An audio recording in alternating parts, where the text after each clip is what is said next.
भैया ध्यान दें, पीछे अभी वीडियो में हम लोगों ने धातुओं के धन विद्युतीय लक्षण के बारे में बात किया है। एक एप्लीकेशन था धातुओं के धन विद्युतीय लक्षण विद्युत रासायनिक श्रेणी का।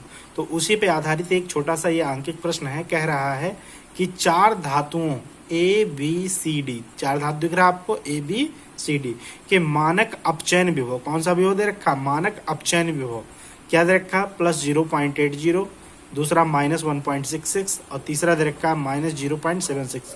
यहाँ बहुत छोटा सा लिखा हुआ दिखाई नहीं दे रहा होगा आपको, एक घेरे में देख लो ध्यान से। माइनस 0.76, अगला है प्लस 0.34 वोल्ट है। धातुओं को घटते हुए धन विद्युतीय लक्षणों के क्रमानुसार व्यवस्थित कीजिए। कैसे करना है व्यवस्थित हम लोगों को? धन विद्युतीय लक्षणों के क्रमानुसार, लेकिन कैसे? घटते हुए धन विद्युतीय लक्षणों के क्रमानुसार लिखना। तो आप ध्यान लिखिए कि जो ए है, प्रोडक्ट आपका ए है या धातु ए है, धातु ए का इलेक्ट्रोड विभव इतना दे रखा, बी का इतना दे रखा, सी का इतना दे रखा और डी का आपका इतना दे रखा। तो धातुओं के धन विद्युतीय लक्षणों का बढ़ता हुआ क्रम इसमें क्या हो सकता है? ध्यान से देखिए। सबसे पहले तो हम ये जानेंगे धन विद्युतीय लक्षण कैसे बढ़ता है। माइनस से जब हम प्लस की ओर चलते हैं, जब कभी भी माइनस से प्लस की ओर चलते हैं तो धन विद्युतीय लक्षणों का जो क्रम होता है वो बढ़ता हुआ होता है। सॉरी, यहाँ पे देखिए क्वेश्चन में बढ़ता हुआ घटता हुआ नहीं लिखा है, ये बढ़ता हुआ लिखा है। थोड़ा इसको स्पष्ट कर लेंगे। कैसे कर लेंगे? बढ़ता हुआ क्रम लिखा है, तो ध्यान दीजिए। तो यहाँ पे आप समझ गए होंगे कि धन विद्युतीय लक्षण का मतलब क्या होता है कि जब हम माइनस से प्लस की ओर चलते हैं तब हम पॉजिटिव की तरफ जाते हैं, यानी कि धन विद्युतीय की तरफ जाते हैं। तो यहाँ पे धन विद्युतीय लक्षणों का घटता हुआ क्रम क्या हो सकता है? जो ये वैल्यू दे रखी है, इस वैल्यू के अकॉर्डिंग क्या देखेंगे कि सबसे छोटी वैल्यू आपको यहाँ पे दिख रही है माइनस में, माइनस 0.76 सबसे छोटा है। अब माइनस में कौन सा इससे बड़ा होगा? माइनस में ये बड़ा होगा। माइनस तो कंप्लीट हो गया, समझ गए? माइनस तो कंप्लीट हो गया। तो फर्स्ट हम इसको लिख सकते हैं, फर्स्ट, सेकंड इसको लिख सकते हैं। तो फर्स्ट सेकंड तो कंप्लीट हो गया, नहीं माइनस वाली वैल्यू खत्म हो गई। अब प्लस में जाएंगे तो प्लस में हम कहाँ पर पहले पहुंचेंगे? प्लस में फिर सबसे पहले छोटी वैल्यू की तरफ पहुंचेंगे। सॉरी, गलत लिख दिया मैंने यहाँ पे, थोड़ा सा ध्यान दें। जो माइनस की सबसे बड़ी वैल्यू है वो कौन सी है? ये है। उससे छोटी वैल्यू ये दूसरी वाली होगी, ठीक है। तो पहली वैल्यू ये सबसे माइनस में बड़ी, क्योंकि यहाँ पे 1.66 माइनस में दे रखा है और यहाँ पे 0.76 दे रखा है। तो ये वैल्यू क्या हो गई? ये वैल्यू जो आपके दे रखी, ये वैल्यू आपकी छोटी हो गई और ये वाली वैल्यू जो है वो बड़ी हो गई। अब हम प्लस में देखेंगे, प्लस में हमारी छोटी वैल्यू कौन सी है?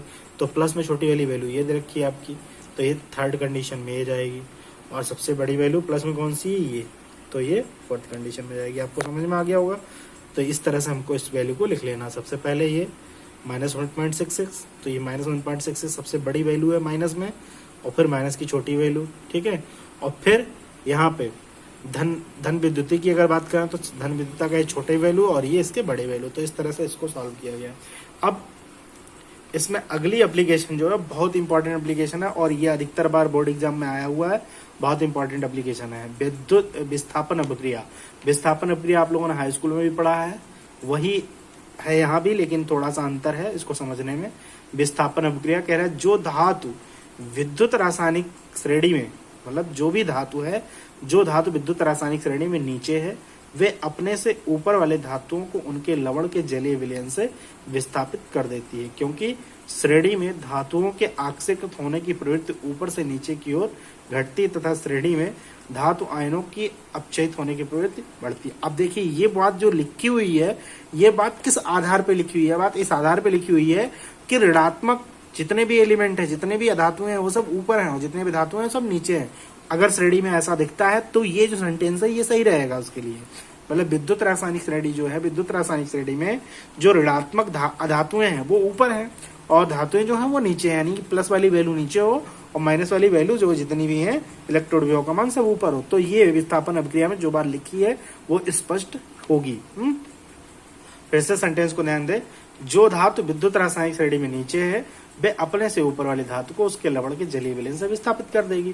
क्योंकि श्रेणी में धातुओं के आक्षेपित होने की प्रवृत्ति ऊपर से नीचे की ओर घटती है तथा श्रेणी में धातु आयनों की अपचयित होने की प्रवृत्ति बढ़ती है। यहाँ पे देखिए एक छोटा सा सेंटेंस, एक इक्वेशन क्वेश्चन दे रखा है कि कॉपर धातु सिल्वर नाइट्रेट के विलयन से सिल्वर को विस्थापित कर देती है, क्यों? अब क्वेश्चन बड़ा सिंपल सा है। यहाँ पे कॉपर है, कॉपर सिल्वर को विस्थापित करके अलग कर दे रहा है और यहाँ पे कॉपर नाइट्रेट बना दे रहा है। रीजन क्या है इसका? कॉपर क्यों सिल्वर को विस्थापित कर रहा है, तो आप यहाँ पे विद्युत रासायनिक श्रेणी में देख लीजिए जो बात अभी लिखाई गई है। यहाँ पे देखिए कॉपर और सिल्वर को, कॉपर देखिए यहाँ पे दिख रहा है आपको, और सिल्वर कहाँ है, इसके नीचे है, ठीक है। तो अगर हम इसको पलट के रख दें तो सिल्वर ऊपर आ जाएगा, कॉपर नीचे आ जाएगा, ठीक है। तो कॉपर ऊपर दिख रहा है तो ऊपर वाला सिल्वर को विस्थापित कर देगा निश्चित रूप से, ये इसको विस्थापित कर देगा। कॉपर क्या करेगा, सिल्वर को विस्थापित कर देगा, क्योंकि कॉपर सिल्वर से अधिक अपचयित है, अपचयन विभव का अधिक है। तो कॉपर सिल्वर को विस्थापित करने का रीजन क्या है, क्योंकि ये अधिक सक्रिय है इसकी अपेक्षा, ठीक है। क्लियर हो गई बात।